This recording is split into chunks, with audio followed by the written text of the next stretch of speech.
The free agency frenzy has finally cooled down after a whole week, and as of right now, I'm recording this on Monday, so there has been a lot of trades, there's been a lot of cuts, there's been a lot of signings, and today's video, we're only going to be talking about the trades that happened within like a week and a half, 2 weeks. So, but before we get into it, if you're brand new, hit that subscribe button because it takes 2 seconds.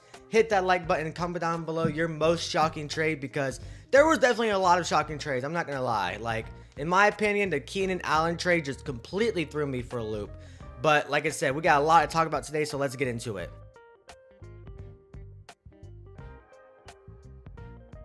So before I get into it, I just want to say that I gotta keep looking up and down on my little sheet right here. So don't mind me if I keep literally looking up and down. But the first trade we're talking about, that involves the Browns and the Broncos. The Browns get Jeudy from the Broncos in exchange for this year's 5th round and 6th round pick. We all know that Jeudy has the potential to be a really good wide receiver. You can see the stats on the screen right now is that he had a couple really good years for the Broncos, but then like last year it wasn't that bad, but it just don't seem right for him to be over there right now. Like, the scheme's all messed up. You know, I feel like he has more potential. So I feel like the Browns are a really good fit for him because he's going to be a solid number 2 wide receiver. Even though he was a number 2 as a Denver Bronco, but I feel like a change of scenery might be better. Hopefully Deshaun Watson actually plays this year. And my grade for the Browns is going to be a B, because I think they only gave up a couple of really low picks, or technically a high draft pick, I guess you can say. And I give the Broncos a D just because of the whole plan of Jeudy being over there. And they could have traded him for more pieces, like a higher draft capital, but they ended up only getting a 5th and 6th. So a Browns a B and the Broncos a D. The next trade that happened that was shocking, but, well, it wasn't shocking, but it was shocking that he went to this team. Mac Jones went from the New England Patriots to the Jacksonville Jaguars for a 6th round pick. And we all know that Mac Jones had one relatively good year in 21 whenever he got drafted. You can see the stats right here on the screen. But last year and the year before were not good years, and the whole Patriots organization just failed Mac Jones. I can't believe that he fell off this quick. And like I said, his first year wasn't that bad, but he made a Pro Bowl. But the last 2 years have been completely caca. I think that it's a good fit for him. He's back home. He's going to be a backup quarterback behind Trevor Lawrence, and I think he needs time to develop, time to grow and all that. I give the Jaguars a B just because they only gave up the 6th round pick, which is basically a bag of chips. But I give the Patriots an F just because of the failed plan for him. They only got a 6th round pick out of a 1st round quarterback 3 years into his career, so I think that's a major fail for the Patriots. Now, the next pick we're going to be talking about that involves the Lions and the Tampa Bay Buccaneers. The Lions get Carlton Davis, a 6th this year and a 6th next year, and the Bucs get a 3rd rounder this year. So basically, Carlton Davis goes from the Bucs to the Lions. And I really do think this is a really good trade for both teams. Now, the Lions definitely need secondary help. Their secondary was by far the worst in the NFL, and they already lost C.J. Gardner-Johnson. He went to the Eagles, and I think that this is a really good depth piece for the Lions. And you can see the grades right here on the screen is that he had, relatively okay years. I mean, he's an above average cornerback, and last year was a little bit of a downgrade, but he still had a couple interceptions, so he's still really good. My grade for these teams, I'm going to give the Lions and the Buccaneers both a B, just because, like I said, the Lions need more depth pieces in corner because their cornerbacks are not that good. And the Buccaneers, they gave him a B as well because they get a whole 3rd rounder out of him. I think that's a pretty good draft capital they got from Carlton Davis. So both teams a B. Now, this trade is actually pretty sad in my opinion. The Giants and the Panthers. The Giants get Brian Burns, which he's a complete baller, by the way. And the Panthers only get a 2nd round for next year, or is it? No, it's this year. I'm sorry. A 2nd round this year and next year's 5th round pick. And the Panthers completely messed this up, just like they have with other trades. Brian Burns, he's only 25 years old, and he just signed a contract extension for 5 years, $140 million, something like that range. And like I said, this dude is a baller. Like, you can see the grades right here on the screen. He gets to the quarterback all the time. And the sad is that the Panthers had trades from the Rams, like a trade proposal that involved like 2 first rounders, a 2nd rounder, and then they ended up only getting a 2nd round and a 5th round pick. The Panthers only got back from the Giants. My grade for the Giants is definitely going to be an A because he only gave up a second round pick for a young stud like this guy, and he's going to completely be a baller for that defense. And the Panthers get a D. I mean, they at least got a second rounder for Brian Burns. He wasn't going to be signed next year. He was franchise tagged this year, but he didn't want to stay in Carolina. It seemed like that. So I give the Panthers a D. The only good thing about it is they got a second rounder, I guess. The fifth trade that's happened is that involves the Texans and the Bengals. The Texans get Joe Mixon, and the Bengals receive a 7th round pick. That's actually kind of crazy, but he's only 27 years old. He just signed a 2-year contract worth about $19 to $20 million with the Texans. And, you know, his time was already running out of Cincinnati. You know, he was about to get cut until literally a day later they traded him for a 7th round pick. And the Bengals already signed Zach Moss to a 2-year, $8 million deal. So he was already leaving Cincinnati as it was. And I'm surprised they even traded him to the Texans. At least they got some kind of draft capital for him. But my grade for the Texans is going to be an A because he is by far their best running back on the team. The best running back they've had in a long time. Devin Singletary was not the answer last year. Well, he was good, but not the answer like Joe Mixon. And I'm going to give the Bengals a B just because they already have a backup running back. Or, their Zach Moss, he just got signed. And they at least got some kind of draft capital out of him. So I'm going to give the Texans an A and the Bengals a B. So this trade was definitely a little bit more surprising. It threw me for a loop, just a little bit like Keenan Allen. It involves the Panthers and the Steelers. The Panthers get Dante Johnson and a 7th round pick. And the Steelers get Deontay Johnson. I'm sorry, I was reading the other name. Deontay Johnson and a 7th round pick goes to the Panthers. And the Steelers get Dante Jackson and a 6th round pick. And Deontay Johnson was a number 2 wide receiver for the Steelers. He had relatively good years with the Steelers too, even with Kenny Pickett and Mason Rudolph and all that. But he's only 27 years old. His next year is his free agent year, so he has 1 more year left on his contract. And then Dante Jackson going to the Steelers, a cornerback. He's only 28 years old. He's also a free agent next year. And he's a relatively above average cornerback. You can see their grades already on the screen. I don't know if I've already showed you or not. But, Johnson has really good potential. He's only, relatively young, 27, 28 years old. And the Panthers definitely need a wide receiver besides Adam Thielen because their wide receiver room is not good at all. And I think that this is a good little fit for him. It's a change of scenery. It might help Bryce Young a lot. And then the Steelers end up getting another cornerback in which their secondary is not that good. And I think that this is the win-win for both teams. I'm going to give the Panthers and the Steelers both a B grade for this trade. The next trade we're going to be talking about that involves the Jets and the Ravens. The Jets get Morgan Moses, offensive lineman, and a 4th round pick. And the Ravens get a 4th round pick and a 6th round pick. So basically they swap 4th round picks this year. And I think that even though Morgan Moses is an older offensive lineman, you can see the stats right here on the screen.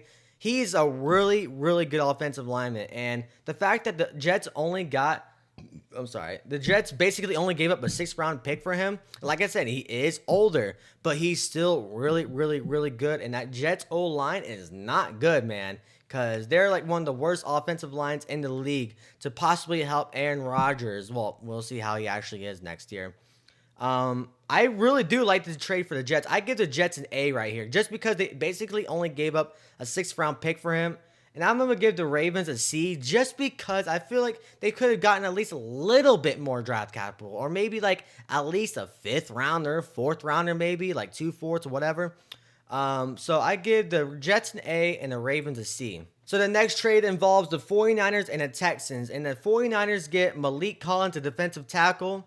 And the Texans got a 7th rounder back for him. And, he's actually not a bad defensive lineman at all. He's 28 years old. He's a free agent next year. And, the 49ers lost a couple of pieces like Armstead and Young on that defensive line. So they definitely need to fill in a couple of pieces. And he's really good at getting to the quarterback, but that's basically it. You can see the grades right here on the screen. Really good at getting to the quarterback, like I just said, getting a lot of sacks. But his run defense is not good at all. I'm going to give the 49ers an A just because they only gave up a 7th round pick. And their D-line is still really good, even without, Chase Young and, Eric Armstead. It's going to be a big blow for them, but they still got Nick Bosa on the side of, all of that crap. So I'm going to give the 49ers an A. I'm going to give the Texans a C just because, the Texans already made a couple of pieces. They signed a couple of free agents already, but I feel like they could have at least a 5th rounder out of him. I don't know. So I give the Texans a C. Now, this trade that involves the Cardinals and the Falcons was a little bit more interesting, a little weird if I had to be honest. The Cardinals get Desmond Ritter and the Falcons get Rondale Moore. We all know that Desmond Ritter was not good as a quarterback for the Atlanta Falcons. You can see that stats on the screen.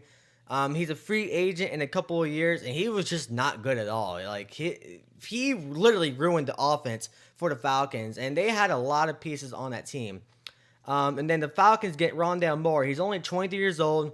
He's a free agent next year, and you can see the stats on the screen right now.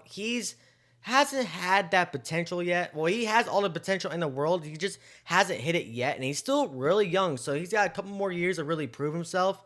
So I really do like this trade for the Falcons. I give the Falcons an A right here, just because Desmond Ritter was already not going to be quarterback because they just signed Kirk Cousins. And I'm going to give the Cardinals a C just because they gave up their younger wide receiver, and they got Desmond Ritter, which could be a good backup quarterback behind Kyler Murray, but I don't know, man. I just feel weird with the Cardinals for this one. But I give the Falcons the A, Cardinals a C. The next trade involves a quarterback, Sam Howell. He is going to the Seahawks from the Commanders. The Seahawks get Sam Howell, a 4th round and a 6th round pick. And the Commanders receive a 3rd round and a 5th round pick. And now I do think this is actually a really good trade for the Seahawks and also a really good trade for the Commanders because Sam Howell, he's only 23 years old. He's a free agent in a couple of years. And you can see the stats right here on the screen. He had a lot of interceptions last year. But he's only going to be a backup quarterback behind Geno Smith. And I think that he's still really young. The Seahawks already lost Drew Lock. So I think that if he can marinate behind Geno Smith for a year or two, I think that he can really prove himself to be a good quarterback in the NFL. And I think that this is also a really good trade for the Commanders because they're most likely going to draft a quarterback. And they already signed Marcus Mariota as a backup quarterback. And they basically swapped a 4th and a 6th for a 3rd and a 5. So they got 2 3rd-round picks and 2 5th-round picks. I give the Seahawks a B for this grade, and I give the Commanders an A. Now, the next trade we're going to be talking about is definitely the one that shocked me the most, was Keenan Allen going to the Bears and the Chargers receiving a 4th-round pick. And now Keenan Allen has been in the league for a long time. You can see the stats on the screen. Last year was by far his best year in the league. He's 31 years old, and he is a free agent next year, and he is a big cap hit this year. He's like $23 or $24 million against the cap. But then again, he's a free agent next year. And the Bears are going all in for Caleb Williams. They already got a couple of defensive players like Kevin Byard. They signed DeAndre Swift. And now getting a stud like Keenan Allen. I think this is a really good fit for the Bears. And I give the Bears a B. And I give the Chargers a C just because they lost Keenan Allen. Now, granted, who the Chargers are going to be throwing to, I don't know. But I feel like the Chargers could have gotten at least another pick back or maybe a 3rd-rounder pick out of this. A caliber player like Keenan Allen. But I'm going to give the Chargers a C just because they offloaded so much money this year. Now, the next trade we're going to be talking about that involves the Vikings and the Texans. It's no players involved. It's literally just draft swaps. The Vikings get a 1st-rounder this year and a 7th round this year. And the Texans get a 2025 2nd-round pick, a 2024 2nd-round pick, and this year's 6th-round pick. And if I had to be truthfully honest, the Texans already had 2 1st-round picks this year. And I think this is a win-win for literally both teams just because the Vikings really do need more pieces for that team. There's a lot of holes on that team. And then you get the Texans, who already had 2 1st-round picks this year. And they addressed a couple of needs already in free agency. I give the Vikings and the Texans both an A just because, like I said, I think it's a perfect trade, perfect combination. The Texans, they didn't need a 2nd-round pick or the 1st-round pick, so whatever that makes sense. But both teams an A, basically. Now, these 2 next trades involve the Steelers, but we're going to be talking about the first one between the Eagles and the Steelers that involves Kenny Pickett going to the Eagles for a 4th-round pick. The Eagles get a Kenny Pickett and a 4th-round pick. The Steelers get a 2024 3rd-round pick and both 2025 7th-round picks. And I feel like this is a really good trade for both teams just because the Eagles did not have a backup quarterback behind Jalen Hurts. And, he's only 25 years old and he's a free agent until 2027. Well, he's not going to be a free agent until 2027. And I feel like Kenny Pickett just needs to, be a backup quarterback for a little bit, just like Sam Howell and a couple other quarterbacks. And the Steelers were already, they already just signed Russell Wilson as it is, and they have a lot of issues with the quarterback. And I think this was perfect for literally both teams. Like I just said, the Eagles and the Steelers both get an A. Kenny Pickett didn't want to be in Pittsburgh anymore, and I think the Eagles needed a backup quarterback. So this is perfect. I think both teams deserve an A. And the very last trade that's happened with the Steelers and the Bears, the Steelers get Justin Fields, and the Bears get a 2025 6th-round pick that has a chance to be a 4th-round pick, depending on Justin Fields' playing time. And I feel like the Bears just messed this whole thing up with Justin Fields. He's only 25 years old. He has a 5th-year option next year, so he's basically a free agent in a couple of years max. And I feel like he has all the potential. I really do. He was a 1st-round pick a few years ago. The Bears organization just basically failed him. I think this is a perfect fit for the Steelers because, just like Kenny Pickett, just like Sam Howell, he has a chance to be a backup quarterback, a chance to marinate, a chance to grow, learn, and all of that. And I think that the Bears really messed this trade up, if I had to be honest.